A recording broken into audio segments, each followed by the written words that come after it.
बातमी नाशिकमधून. नाशिकमध्ये उद्धव ठाकरेंच्या शिवसेनेला मोठा धक्का बसतोय. ठाकरेंच्या शिवसेनेचे महानगर प्रमुख विलास शिंदे यांनी पदाचा राजीनामा दिलाय. दरम्यान ते उद्या शिंदेंच्या शिवसेनेमध्ये प्रवेश करणार आहेत. जोरदार शक्तीप्रदर्शन करत 8 नगरसेवक, जिल्हा परिषद सदस्य, पंचायत समिती सदस्य आणि सरपंच हे देखील प्रवेश करणार आहेत. सुधाकर बडगुजर यांच्यानंतर आता विलास शिंदे यांनी साथ सोडल्यामुळे ठाकरेंना मोठा धक्का बसतोय.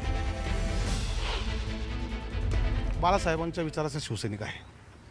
बाळासाहेबांनी सांगितले आपल्याकडनं गद्दारी, मी गद्दार माणूस नाही, मी खुद्दार आहे. जर मला लाभाचे काही पद हवे असते किंवा काही माझा स्वार्थ असता तर 3.5 वर्षापूर्वी शिवसेना पक्ष फुटला आहे. त्यावेळीसुद्धा आम्ही सगळे जाऊ शकलो असतो. पण आपल्याला अभिमानाने सांगतो की या सातपूर विभागामध्ये, नाशिक महापालिकेमध्ये सातपूर विभागामध्ये आमचा एकमेव प्रभाग आहे की जिथे 4 नगरसेवक शिवसेनेचे आणि विभागात 8 नगरसेवक आहे. आमचा शाखा प्रमुखसुद्धा फुटला नाही आहे. आम्हाला काही स्वार्थ नाही. पण ज्यावेळेस अन्याय होतो मग बाळासाहेब आठवतात. बाळासाहेब सांगितले गद्दारी नाही करायचं पण अन्याय पण नाही सहन करायचा. आणि मी अन्यायाला वाचा फोडण्याचं काम केलं. आमच्या कामाचं मूल्यमापन कोण करतंय नेमकं हे की लोकसभा निवडणुकीनंतर जे काही फेरबदल झाले त्या फेरबदलामध्ये एवढंच झालेलं आहे की मला अपेक्षित होतं मला जिल्हा प्रमुख पद मिळावं, अशा सगळ्यांच्या भावना होत्या. एकीकडे या शहरातला जो काही निष्ठावान जुना शिवसैनिक असेल, नवीन असेल, पदाधिकारी असतील, त्यांना वाटत होतं का विलास शिंदे आता हे जिल्हा प्रमुख होतील.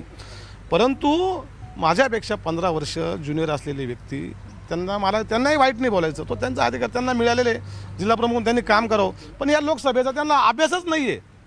अशा माणसाच्या हाताखाली काम करणं म्हणजे पक्षाला फसवण्यासारखं आहे.